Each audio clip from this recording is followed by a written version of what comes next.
तो हमने बेसिक सीख ली, थोड़ा बायोलॉजी सीखा, थोड़ा मैकेनिक्स सीखा, अब दोनों को आगे एडवांस करेंगे ऑर्थोडोंटिक्स के साथ रिलेट करते हुए। ठीक है, तो सबसे पहली चीज, अब आपने लास्ट टाइम तक क्या सीखा था कि बॉन्डिंग की थी और 12 नाइट्राइड डाली थी।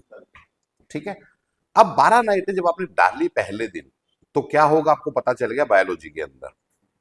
ठीक है, अब हम और पूरा ट्रीटमेंट उसके बाद आपका कैसे चलेगा उसको हम 3 फेजेस में डिवाइड करते हैं। कौन कौन से 3 फेजेस हैं वो?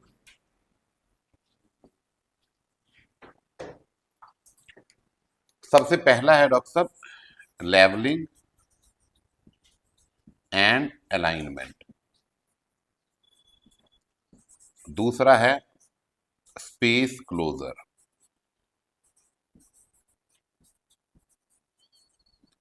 और तीसरा है फिनिशिंग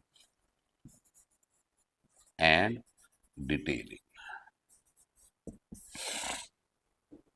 आज जो हम कवर करेंगे बिल्कुल बेसिक लेवल का लेवलिंग एंड अलाइनमेंट कवर करेंगे, और डिटेल में डिस्कस करेंगे स्पेस क्लोजर को।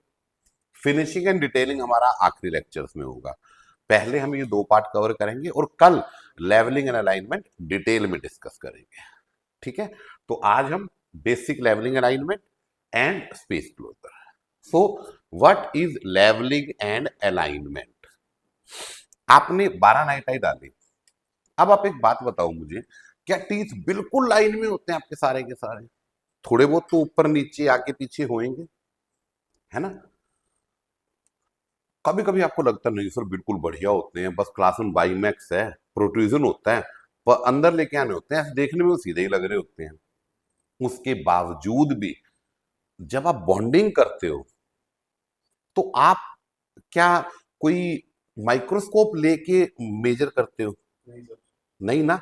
तो हल्का सा आपका हाथ ऊपर नीचे हो सकता है, 3.5 की बजाय 3.6 हो सकता है, या जो आपने वो एंगल लगाया ब्रैकेट का, क्या वो हल्का सा 2 डिग्री इधर 2 डिग्री इधर नहीं हो सकता? हो सकता है।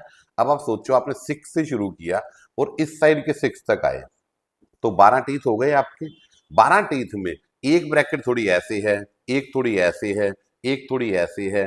तो जब आप इसमें वायर डालोगे, तो मैंने आपको पिछली बार वायर्स बताई थी, फ्लेक्सिबल 12 नाइटाई से लेके रिजिड 18-25। कौन सा स्टील था डॉक्टर साहब? वो बोल ही दिया मैंने, 18-25 स्टील, वो सबसे रिजिड होती है। और सबसे फ्लेक्सिबल कौन सी होती है? कौन सी नाइटाई? 12 नाइटाई।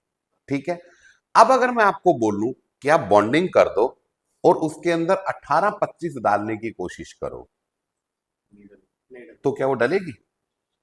नहीं डलेगी ना। क्यों? क्योंकि वो बहुत रिजिड वायर है। आपके 2 ब्रैकेट्स के बीच में केवल 6 से 7 mm का डिफरेंस होता है। अगर मैं 6 से 7 mm की वायर आपको पकड़ाऊं हाथ में, तो आप देखो वो इतनी रिजिड है, it seems like a rod of steel, है ना? तो जब आप उसको हल्का सा भी ऐसे सोचोगे कि ये बैंड हो जाए, वो नहीं होगी, तो वो ब्रैकेट में तो जाएगी नहीं। और आपने बहुत धक्का मार के डाल भी दी तो वो क्या कर देगी? ब्रैकेट को तोड़ देगी। तो इसीलिए एक्चुअली जो लेवलिंग अलाइनमेंट है ना, ये हम टीथ की नहीं कर रहे होते, ये हम कर रहे होते हैं स्लॉट की। मैंने पिछली बार ब्रैकेट पढ़ाई थी आपको, ब्रैकेट के अंदर एक चीज बताई थी, ब्रैकेट स्लॉट। वो पार्ट ब्रैकेट का जिसके अंदर से वायर जाएगी, वो जो बीच का हिस्सा जिसके अंदर से आप वायर डालते हो, तो आप ये चाहते हो कि वो सारे के सारे स्लोट बिल्कुल एक लाइन में आ जाए। इसको बोलते हैं लेवलिंग एंड अलाइनमेंट। ऊपर नीचे हो तो भी लाइन में आ जाए, आगे पीछे हो तो भी लाइन में आ जाए, ऐसे टेढ़े हो तो भी लाइन में आ जाए। अगर थोड़ी बहुत ऐसे एंगुलेशन खराब है, वो भी लाइन में आ जाए। राइट? पर अब वो आएंगे क्यों? क्योंकि आपने एक वायर डाली, क्योंकि वो वायर थोड़ी टेढ़ी हो रही है। बेटा एक 12 नाइट है, क्योंकि वायर थोड़ी टेढ़ी हो रही है। अब वो टेढ़ी हो रही है तो वो क्या करेगी? फोर्स लगाएगी, और जब वो फोर्स लगाएगी तो टुथ को मूव करेगी, और मूव करेगी तो टुथ सीधे हो जाएंगे, और वो सीधे होंगे तो ब्रैकेट जो स्लॉट है वो लाइन के अंदर आ जाएंगे। अब इसको मैं आपको एक एग्जांपल देता हूं।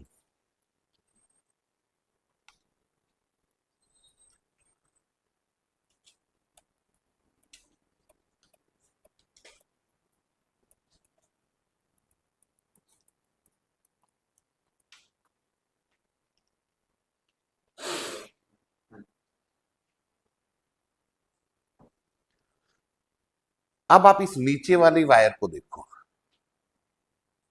आना ठीक है, करो।